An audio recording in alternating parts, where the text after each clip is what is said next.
Hello, everyone. Welcome to today's podcast. Today we have Dr. Santosh with me. It is my pleasure to interview Dr. Santosh, a highly experienced QHSE manager with over 2 decades of experience in this field of management sciences. Along with it, he have a PhD in this field also. And Dr. Santosh will share invaluable insights today into the challenges and rewards of being QHSE manager.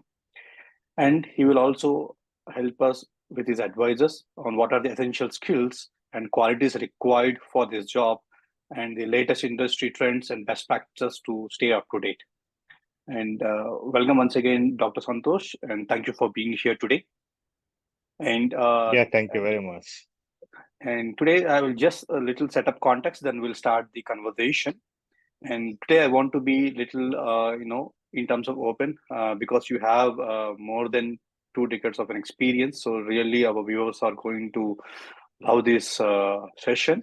So today I will take little liberty and freedom to talk in general. At the same time, your experience and your knowledge in this industry.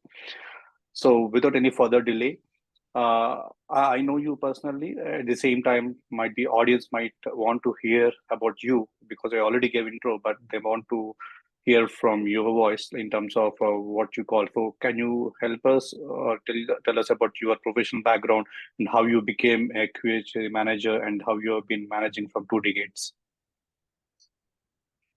Sure, Shan. Yes, coming to my educational background, I am basically a BTech mechanical engineer, where after that I completed my MBA and then completed my PhD in management sciences. And I have over nearly 2 decades of experience in the quality and HSC field. And I work in various industries like IT, manufacturing, and TIC.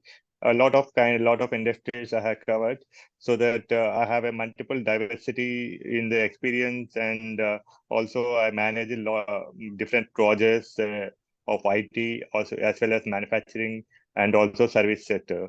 Overall, I can tell you that I have over a nearly 2 decades of experience with diversified experience in different areas and sectors. Great, that is awesome because 2 decades itself, I can really imagine, how much efforts and what kind of diversity experience you had. So to crisp to the point, because right now you are a QSC manager, and obviously I do hear you have been served for MNCs in a different verticals. So can you help us to understand what would be the key responsibilities for a QSC manager, and exactly like how do you ensure that your organization meets quality, health, safety, and environment standards? Can you share some insights about QHSC as a manager? And what would be the primary responsibilities you deal with it? Yeah, I want to make it clear in two sections, like two segments. I will give you first the brief idea on the general QHSC responsibilities and roles, and in the second segment is specific roles to the specific sector wise. Okay. To sector also it will be different. So I will give you first the general responsibilities and roles and your requirements for this any kind of industry. Let me start with that.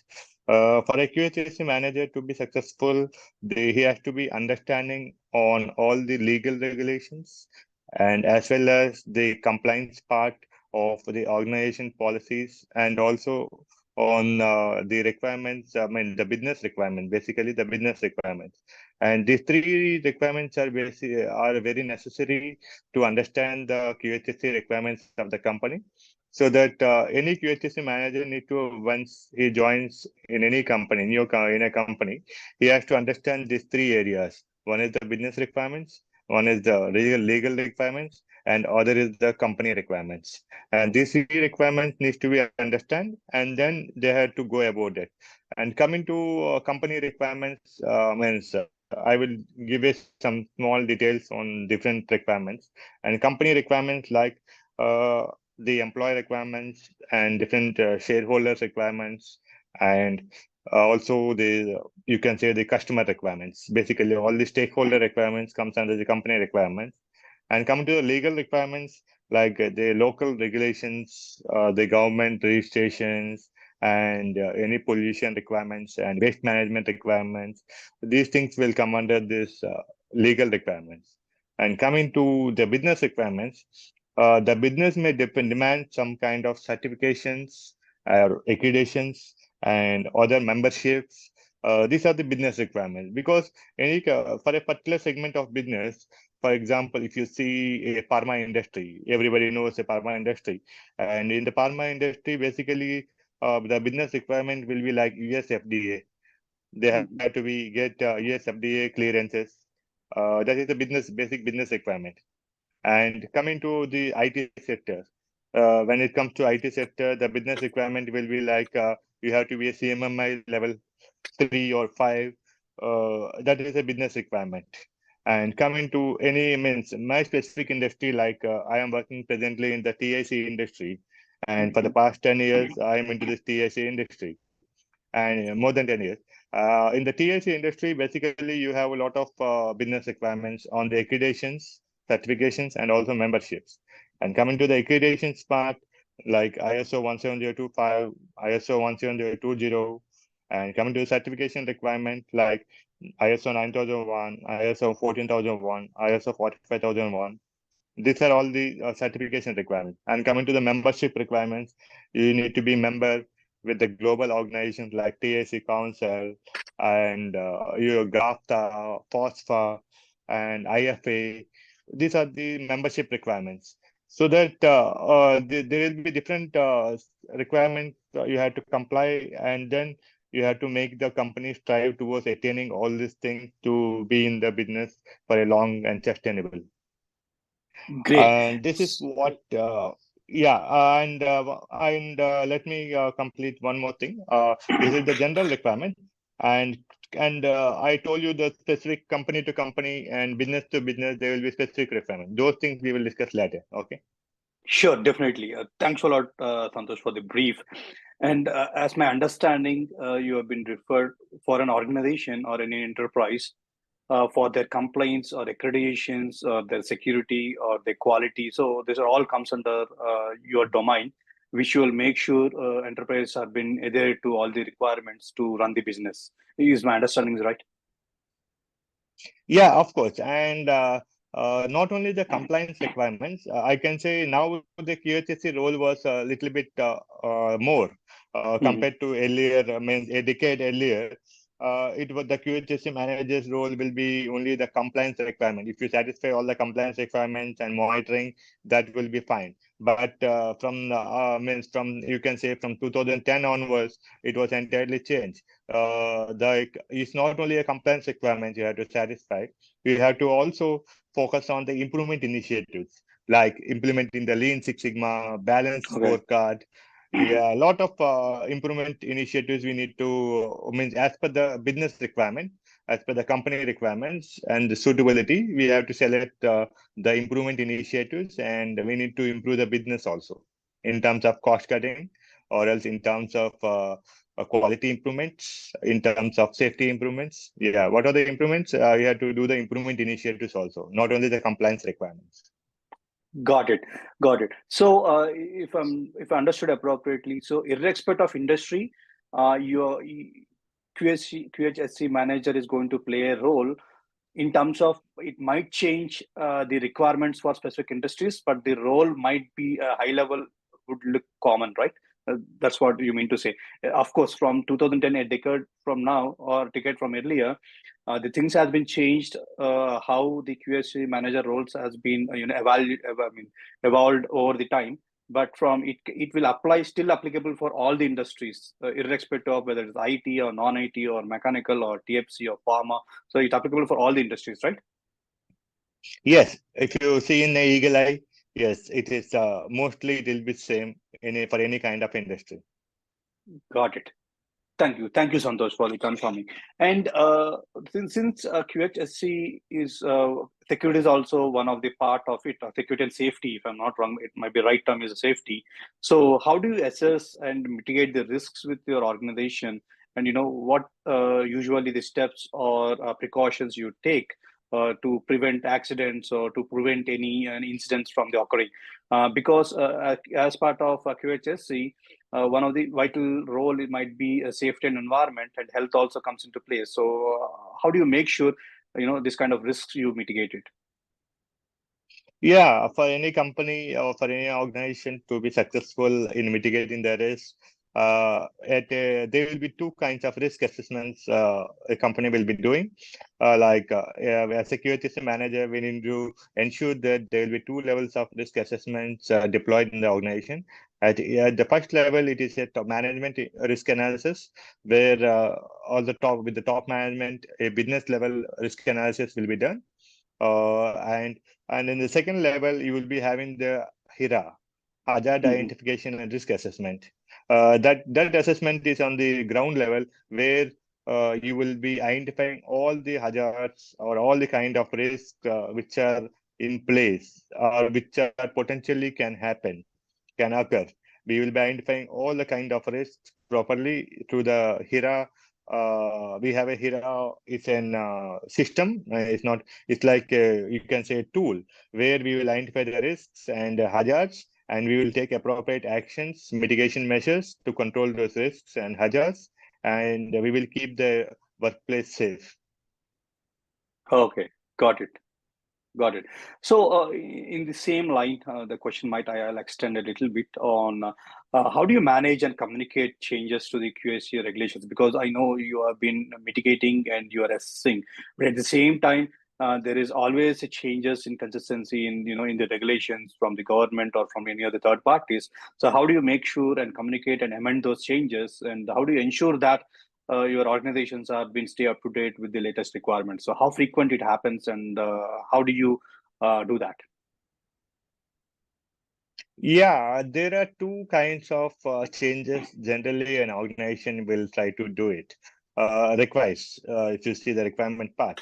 One is on certification or membership or accreditation requirements. The changes happens. Like, for example, if you ISO 9001, now the present version is ISO 9001 2015 version is running. And if the new version comes, for example, a new version is coming in 2023 or 2024, right? And then what the new version is talking about, what are the changes happen in the new version? We need to make a roadmap for the changes, how we integrate into our management system, the changes, and how we implement those changes, right? And this is one of the requirements in certification or accreditation or membership requirements, how you are making the changes. And the other changes is what you told about the legal requirements. Yeah, definitely legal requirements will be also changes will happen. Like, for example, in 2005, 2007 period, we have a act came like smoking prohibited in public places. Right, and even workplaces, right? And that regulation came in the 2000 period, and people, when that regulation come into the place, and once it comes, any government regulation, when it comes without any proper publicity, it cannot reach to the public, because the government regulations will not be changing frequently. It will come over a period of time. And generally, market also cannot be vigilant on the legal requirements on a time-to-time basis. But once the government makes it public that these changes has been happened and it was publicized, then automatically the QHSE manager responsibility to keep an eye open in all the public domains available, so that any regulation changes are happening and how it is affecting to the companies, and how we have to make amendments in your system to address those changes. These things are very much important for a QHSE manager. That's what I'm saying, that the QHSE manager is not like it's a routine work is happening on a daily basis, you monitor it. The QHSE manager needs to be open his eyes across the or 360 degrees, where the changes are happening and how this affects, and really those changes are required for the company. Because when you enter the public domain, there will be a lot of changes will be coming into the public domains, but whether the change is really applicable to your company or not, You have to evaluate that, you have to read it, study it, and then make a decision on that. So that it requires a lot of efforts in keeping eye open across the different sectors and the public domains and all these things, so that when any change happens, we will be looking into the changes and see the applicability. If it's applicable, then we will integrate into your management system, and we will integrate into your company policies, and then we will affect the changes into the company. Got it, Santosh. Thanks for the insights on that. So, in the same line, like you rightly mentioned, there's a tedious process involved where your team spend a lot of time and evaluating and reviewing and coming up with some sort of processes as required. So, what are the challenges you see to promote a culture of safety within your organization, and how do you encourage employees to take ownership of QHSE initiatives? Because as we most of us know, right, wherever security and the safety implements in terms of balance, so user experience might reduce. We all know security and safety is most important for all of us, but the human tendency, the cultural differences, because you team works in irrespective of the location specific, because each location might have a different languages, different cultural differences, different policies altogether. So how do you have your experience in terms of challenges managing those and promoting the culture as as your regular process? Yeah, it's really a challenging thing. What you said is correct. Coming to the implementation or changing, affecting the changes into the company, integrating the changes, when any change is coming, right? Generally, when you are specified to a particular location or specified country, we need to see that we need to understand, the QHSE manager need to understand the perspective of the local culture and perspective of the local people, so that how we will make this change, implement, and make them understand to use it, right? And I am actually handling the global QHSE requirement, so that I will be looking for different countries in the Asia and Middle East. When I try to implement any change, those changes I will try to deploy in such a way that uh, I will tell my team that to understand the local pulse of how they will feel when the changes happen, and how fast we can implement the change. And it is in some of the changes, maybe it's easy to understand and easy to make it effect, but some changes may be hard to do it. So that what policy deployment we will do is, we will tell our team in such a way that if it is easy, the requirements, we will just do the circulars and emails and the publicity to the displays in notice boards and everything. We will try to make them understand. It's quite simple. If it's a quite simple change, we don't require that much effort in implementing those changes.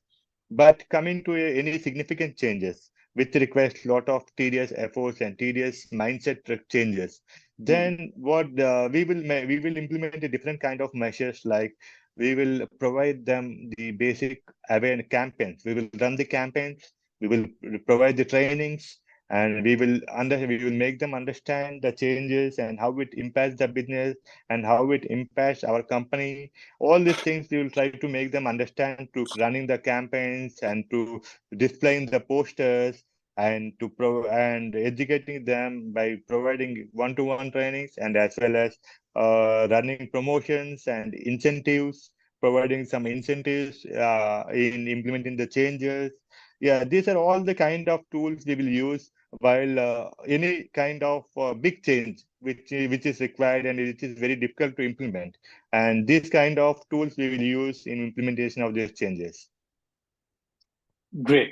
So, if that is the case, I believe you've been referring. You have to create the awareness on the different parties or different domains or across the organization. So while you're doing that, so maybe our audience and myself might be more interested. Can you share any such success stories or examples, like how your QHC initiatives has been positively impacted your organization in a total overall growth, or might be a specific business unit, whatever it could be. But can you share some success stories? How you have been implemented in such E- projects? Yeah, I think that all the companies had the same success story with the COVID. Okay. Because this COVID situation is common across the world, and all QHSE managers have been faced a real challenge in the COVID time. So that Got it. this success story, can any QHSE manager in the recent times, they will share these success stories, and I would Okay. also love to share it because when it comes to the COVID time and how safely, while during the lockdown period, there is not that much impact in any of the operations, Mhm. because when there is a lockdown, the IT team was very much struggle for doing the remote implementation of this work and all those things. IT was faced a lot of challenge, but the QHSE team was faced challenge when it is open, when the Yeah. offices start Observe. opening it, and when people are coming and making the social distancing a mandatory, and face mask and sanitization, and these all things are a very bit, a very huge, tremendous task for the KHSC managers to safely make a safe workplace for them and for everyone to the community itself. So that what are I can tell you that how we have mitigated those challenges in different countries, different parts of the world, because it's times, because some countries opened at different countries has opened in different periods. It's not at the same time we have did it.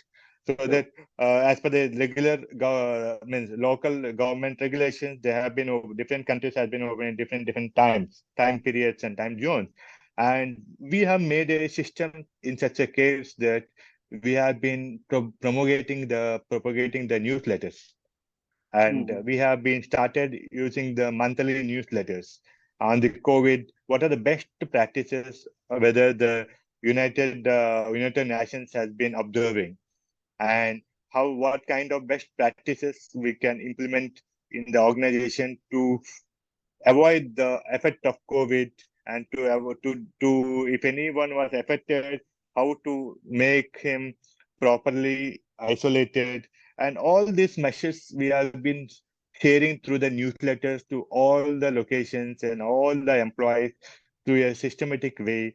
And we ran a lot of campaigns, like Mhm. safety campaigns. We ran a lot of campaigns across different locations and different areas. That a campaign is not a very simple issue to run.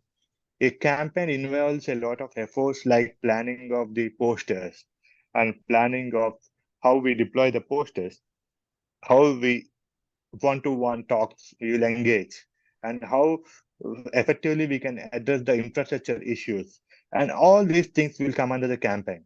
So while we plan the campaign, we ensure that each and every important task has been included in the campaign, and how we have the propaganda should be there, and how we have to propagate the things, how the deployment needs to be done. Everything will be planned in a proper way, and then it is deployed, and we are successful in that, because you have to plan that how much sanitization to need to be done, whether only the hand sanitization is sufficient, or the whole office to be sanitized, or what is the frequency of sanitization, and what is the frequency of hand sanitization, what is the frequency of office sanitization, and how effectively we can use this computer screens, and how effectively using the computer keyboards, Yeah. mouses, and what is the sanitation measures for that.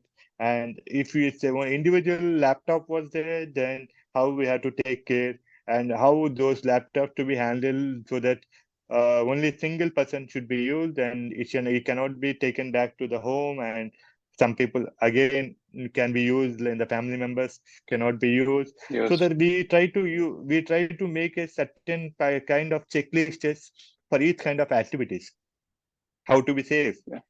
and how the people can make sure that all these things has been followed. And this involves a lot of efforts in campaigning, in running the campaigns. All Right. these things were taken care in the campaign, and we are successful in deploying the campaigns, and also in successful in propagating the newsletters. Through these two major initiatives, we have been successfully mitigated the COVID situation altogether.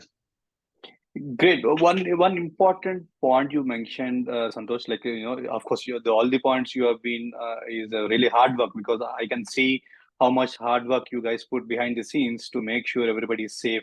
And one thing which I would like to ask is, like, most of the industries, I believe, some or other way, they got impacted with these pandemic situations. Like, before pandemic and after pandemic, there are so many things has been changed. So you did already mention how you have been created a safe place to work for your corresponding organizations. But can you help us to understand what things has been changed drastically before pandemic and after pandemic for specific to your domain? Changes, when it comes to the changes, I can tell you that people are much aware. Now, Mhm. people are much aware into their safety, Okay. because we have run a lot of campaigns and a lot of people are affected by COVID, and how they have been affected and how they struggle and how they fight for the COVID and come back again to the offices, because people learned a lot of lessons in this pandemic period. So that now people are much aware than previous. I can say that the QHSE manager job was much become now easier than previous COVID, because everyone was aware on the health part, and already everyone struggled for that. So that Hmm. now, if you are selling something that, yeah, you have to wear a hand gloves while doing the working, then no, but there is no second thought. Once you say it, they will do it. Yeah. Earlier it was like you have to continuously monitoring is required. We have put a lot of monitoring efforts so that the people used to use the PPEs properly, use the safety measures properly. We had to put a lot of monitoring mechanisms. But now I think everyone, the awareness level was drastically improved, and the monitoring efforts were reduced from our side. So I think yes, it happened for the QHSC. In my domain, I can say that now we are much better situation. Glad to hear that, because as you rightly mentioned, people has been learned from what has been happened from the pandemic. So definitely now people have been much caring about the safety and security. People are really been caring even before pandemic to after pandemic. So that I completely agree, and I'm really glad, like, people have been really in much control of taking the right things at right time. So, and moving to little and observative topic, Santosh, like, how do you measure and evaluate the effectiveness of your QHC programs, and what metrics you usually track for the progress? Because, for any programs, in any domain or in any industry, key KPI metrics will be there, right? So in your domain specific, what kind of metrics you there, or what kind of metrics you collect, and what is the key KPIs you follow or you set for your organization? Yeah, and again, I used to tell you that these KPIs and objectives depends on the type of organizations, because basically its KPIs will change from company to company or and sector to sector. And I will tell you a general KPIs what QHSC team will be having. The objectives, you can say the objectives also.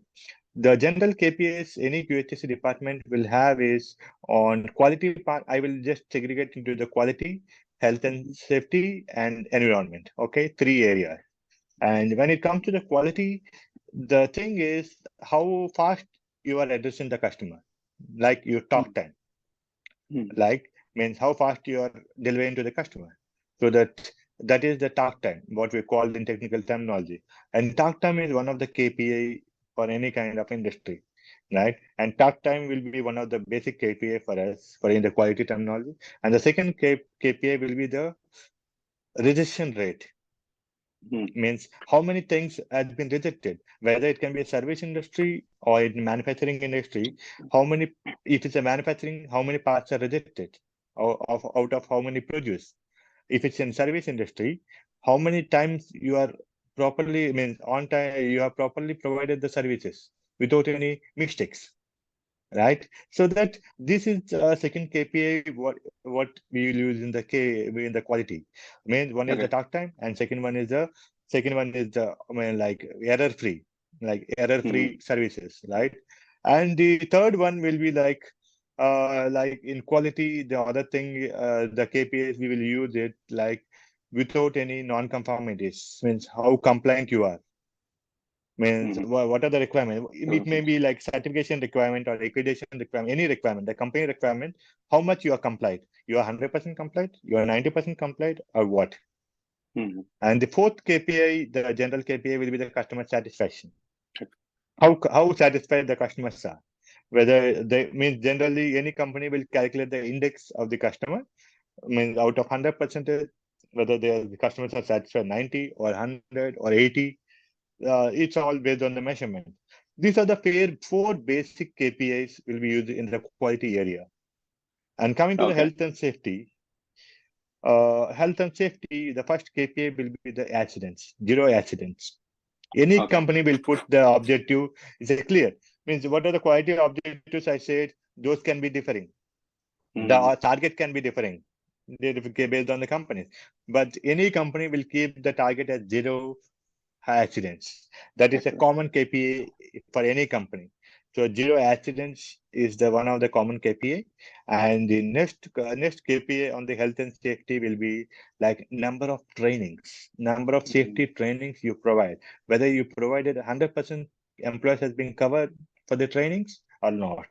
That is the second KPI what we will be having in the health and safety, and the third KPI, general KPI, what we have in health and safety is on incident reporting, incident or near miss reporting.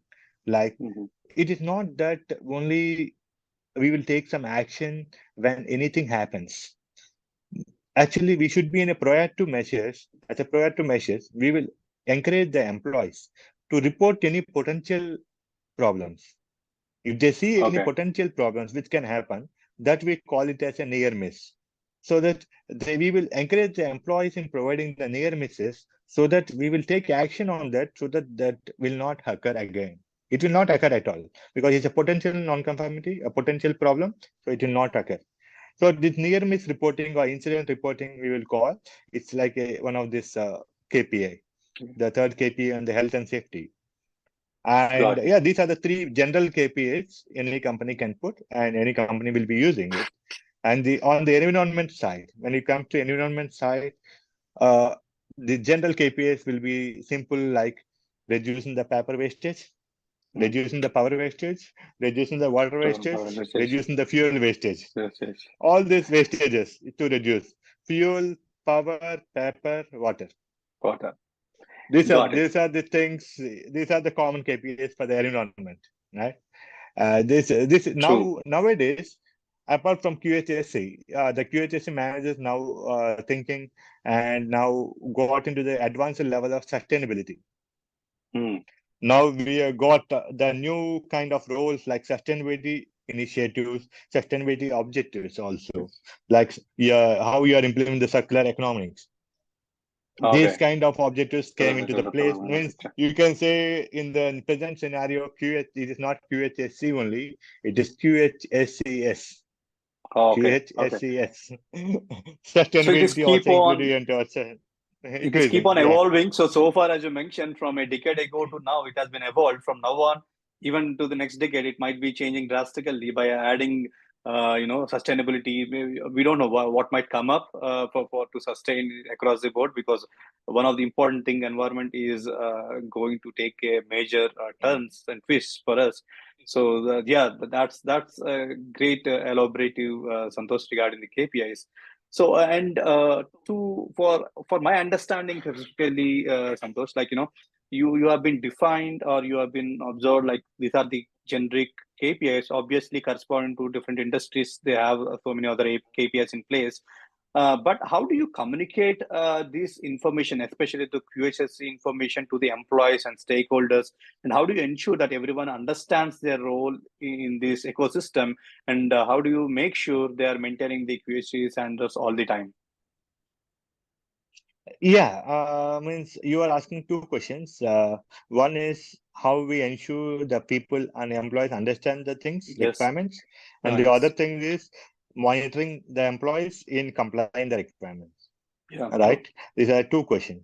And coming to the first question, we ensure that by providing training and providing display mechanism, and by running the campaign, we will provide them adequate understanding on the requirements. That is what we do. These are the three things we will do basically for making employees understand on the requirements: campaigns and displays Yes. and and trainings and also incentives. Right? These are the things we will do it. And coming to the thing is monitoring of the compliance requirements, right? And coming to the monitoring of compliance requirements, we will any company or any organization, the common system is doing the internal auditing. Okay.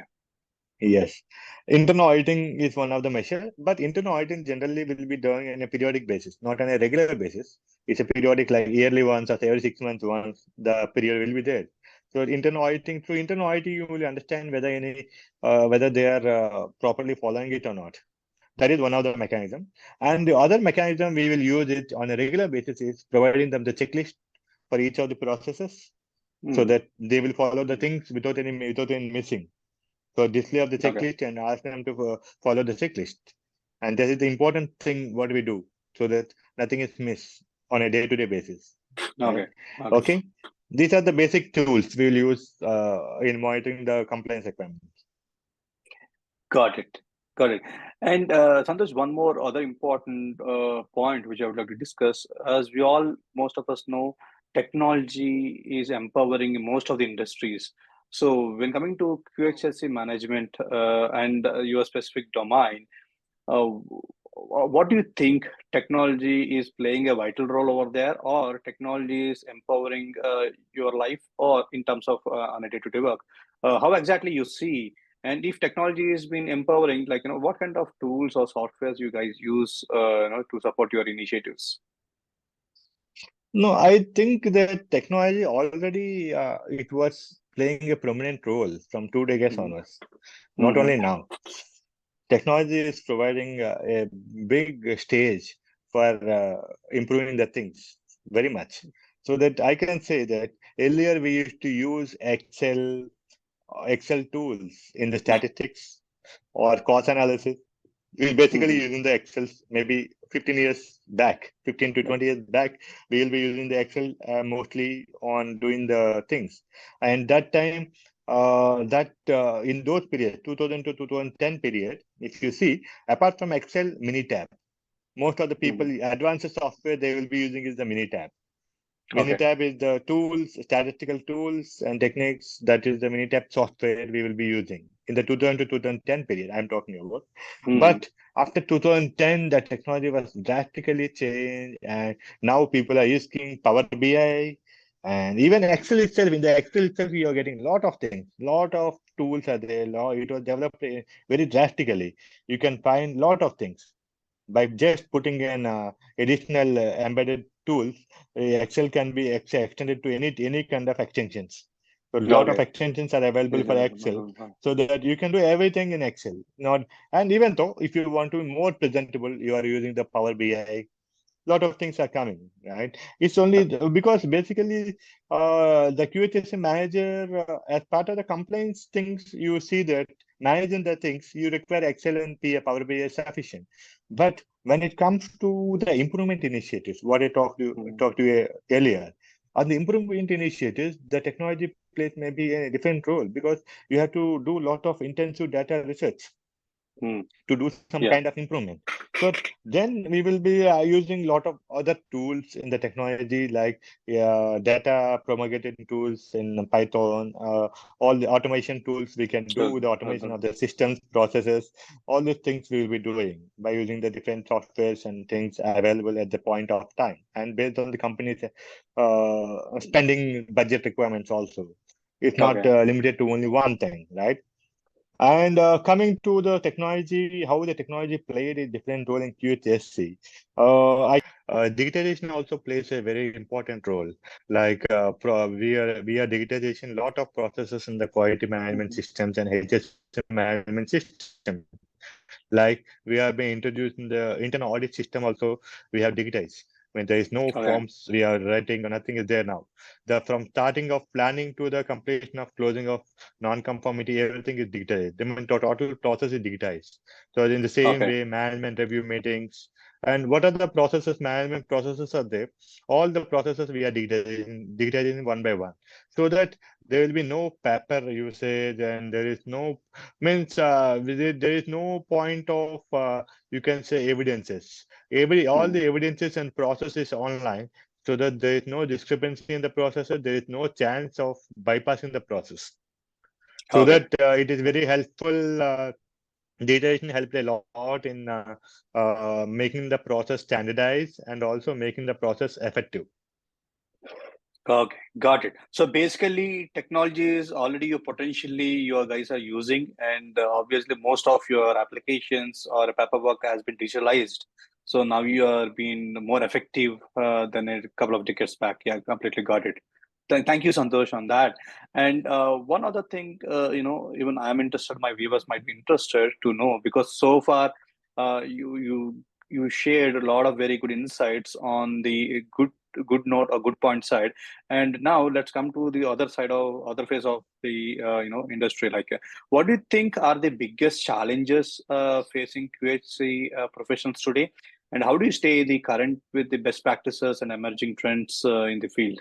How do you manage, or how do you have worked with this kind of challenges? Any big challenges you would like to share? You see that I want to share a common platform. On a common platform, I want to share Mhm. the things. Like I Mhm. don't want to make it like specific or personal. Mhm. On a common platform, when you see the things, I can tell you 2 decades back, right, in 2000 periods, it was only quality is a separate field and HSC is a separate field. Mhm. Means you have a quality executives and also you have a safety executives separately. There is no Okay. QHSC in 2000 times, right? And Mhm. now from 2010 onwards, means after a decade, right? From 2000 to 2010, everything was changed. Like True. all the quality professionals have to HSC professionals and quality professionals, they are merging. Either for HSC professionals also learning quality and it has become QHSC, or quality professional learning HSC and become HSC. QHSC, because the two departments have been merged. Quality Okay. earlier, the quality did have a separate department and QA department and HSC department. Now there is no QA HSC separately. Maybe very big organizations like Shell or some big organizations will be having this safety separately and HSC separately. But most 90% of the organization now the QHSC. Okay. Now it is the QHSC as a common terminology. Like, I mean, that is what the challenges face in those decades, because people there is no department. The departments are merged, so that people are born to learn the new thing. Apart from the existing field of safety, they want to learn quality also. The same way for quality professionals, they have to learn the safety also. If there is no, if they could not able to learn, there is no career. So the Okay. career challenge was the I think now the career, all the career challenges have been mitigated for everyone, because everyone now looking into the QHSC on one platform. So that I think now it should not be a big problem. But in 2010, 2013, those periods are difficult times for these two professions, especially. Okay. So basically, you already crossed that path, and in our say, like, even in your domain, the upskilling has been mandated at some point of time, from quality to safety, or safety to quality, or vice versa. So from now, as of today, do you have? You already mentioned new things have been coming, like a sustainability, that is also might need to learn going forward. So by considering this learning curve, how difficult it is as an individual, if I want to become from quality to safety or safety to sustainability, how the path looks like. No, path is I cannot say it exactly, because it depends on the person to person, industry to industry, because the requirements and size of the organization. These things depends, because Okay. when a person has to learn a new thing, learning a new thing will not be difficult for anyone, because even to any IT engineer or any kind of Hmm. profession, learning a new thing should not be a big problem. But the application will be the problem. Yeah. Yes. When it comes to the Where they application, implement. when it comes to the application, you will have a lot of practice. Learning is no, it's like a simple task. You learn what is you will just like education. It's like education. You are just reading something. You are getting the knowledge, and then you are trying to understand it. Then the learning completes. But coming to the application, there will be a lot of practice. When you want to apply the knowledge, there will be a lot of practice, like type of employees, type of audience, and size of the organization, and the budget requirements, and the way the objectives of the business. All these factors will come into place. So to all this, by considering all these factors, you have to apply it. And Got it. so that the application will be always a challenge. Learning will not be a challenge for any profession. Got it. Completely agree with that. So basically, Santosh, like, considering a fresher or considering certain amount of experienced individuals, the final verdict, like, what is your advice to a given individuals who are interested in pursuing a career in this QHSE management? And what do you think, like, what kind of skills has been needed or essential for to success in this field? Can you shed some insights on that? Yeah, definitely. I can tell you on a two notes, right? One Mhm. is on the personal attributes. For to be successful in the QHSC area or the profession, one has to have the persistence, Mhm. patience, and also be proactive. Okay. These three are the essential skills. Apart from gaining knowledge and smartness, all these things are different things. But specific, if when it comes to the specific attributes, these three attributes are must for a QHSE professional, because you need persistence, because you have to monitor continuously, and then try to implementation is not an easy task. It is not a Mhm. one-day task. It's a Yeah. period of. It takes some period, and you need to be very persistent to be make it implemented properly 100%. So that you need to be very persistent, right? And these attributes are very important. These three attributes are very important in executing the QHSE profession in a much successful way.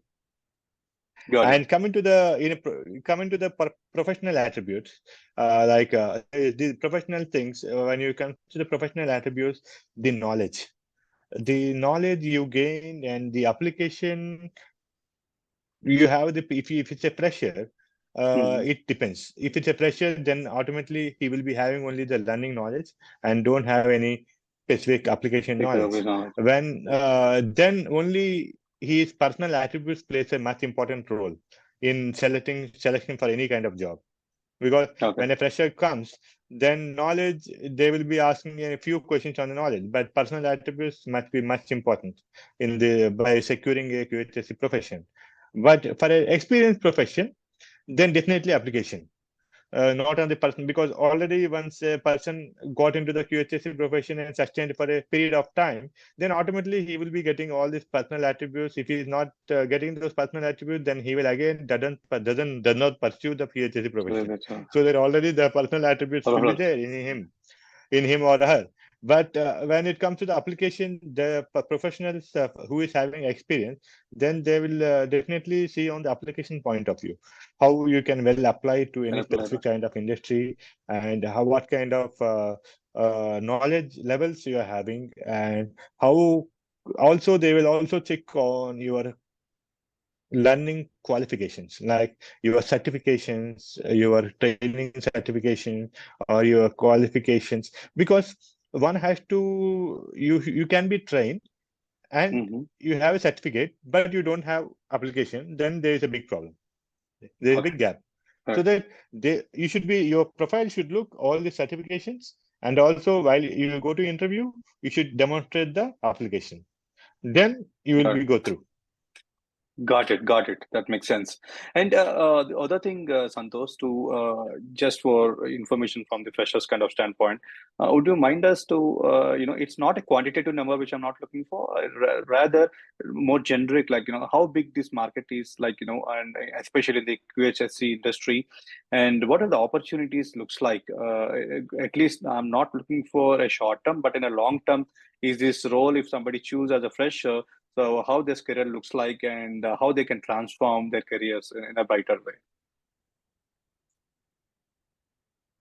When it comes to the freshers, this profession, no fresher will select this profession generally, in general terms, because this profession will be evolved and will be given to already some kind of profession they are doing. Some people have been employed and they have been inclined towards this profession. Then they will come. As a fresher, generally, I didn't see any fresher directly coming into this profession voluntary, because nobody is aware of this profession properly. Yes. Because in the job market, when you see the job market, it's the profession was not been aware, and as a fresh, and in the organizations also not recruiting freshers for this type of position. No, basically, I'm Maybe looking at at, like, least there might be starting with a quality guy, like, if an MBA or if some graduation guy coming into quality, then turning towards the QSC, because as you rightly mentioned, in this domain, especially the awareness has been not much or bigger. So, but one of the intention for this session is to create an awareness, one among it. So, if somebody would like, they voluntarily want to inspire themselves to get into this QHSE domain. For those kind of people, is there possibility of opportunities, or is there anything, is especially in India, which I'm looking at, because going forward, safety plays a vital role, environment plays a vital role, and quality plays going to, already these are playing a vital role, but it is going to, at least for my visibility, I can see this market is going to be much bigger. So when it grows, definitely people need, right? So in that persistence of matter, how do you see there is a possibilities of getting more opportunities in this domain? In this domain, the freshers possibility, if you consider the fresher like a BTech graduate or a more normal BSc graduate, those graduates cannot directly enter into this market. The market can be this market. If you want to explore, they need to have a specified qualification. Like they are doing some post graduation in the quality management, post graduation in the safety management. If they do into the specific domain, if they enter through education into the specific domain, then it is very easy for them to get into this domain, because a lot of companies are exploring the people. They want the people, but they want this knowledge also. The specific knowledge they want when they recruit. Because after boarding, they should be directly applied, not learning again. They have already learning experience, and now they want to apply. So that after boarding, they want to apply it. So that with the guidance of managers, they will apply it. So that people are looking for the specific kind of domain. Like if they say if they want to enter into the safety domain, then they need to get a post graduation degree in the safety, health and safety. Okay, it is available. It is available in the market, and a lot of universities are offering that. If some people want to come into the quality, they want to do a post graduation in the quality management or total quality management. There are different kind of things are there. Quality and reliability engineering, a lot of things are there. So that they want to go into that specific domain, right? Post graduation, because at graduation level there are no specific qualifications are available at this moment. But they have to definitely go into the post graduation domain. Lot of facilities, lot of availability is there. So they have to go into the post graduation domain on the specific field, and then they can get an opportunity very easily. Got it. Thanks a lot, Santosh, for your very valuable insights. And viewers, if you have any questions related to this domain or this session, please feel free to leave a comment below. Definitely, we'll come back to you with appropriate required answers, and definitely we'll try to help you on that. And Santosh, regarding this, and I'm extremely grateful for you taking the time of your busy schedule and joining us today, and sharing your insights of a very useful, including myself. I learned so many things of it, and thank you so much for that. And before we end off to the session, do you have any final words for our viewers? No, I hope the viewers enjoy this section, and I hope it will be helpful for them in pursuing this career. Maybe for the QHSE professionals also, it will help them to sharpen their skills. I think it's a good fruitful section, I hope. And thank you again for you that I can share my knowledge in this domain. And thanks very much. And I think I ask all the viewers that to have a fruitful section and enjoy the day. Sure, definitely, Santosh. And I hope, audience, today's session have been informative and helpful for you. And wishing you a great day ahead. And thank you for joining us today. Goodbye for now. Thank you, Santosh. Have a great day for you then. Thank you. Bye bye. Yeah, bye bye.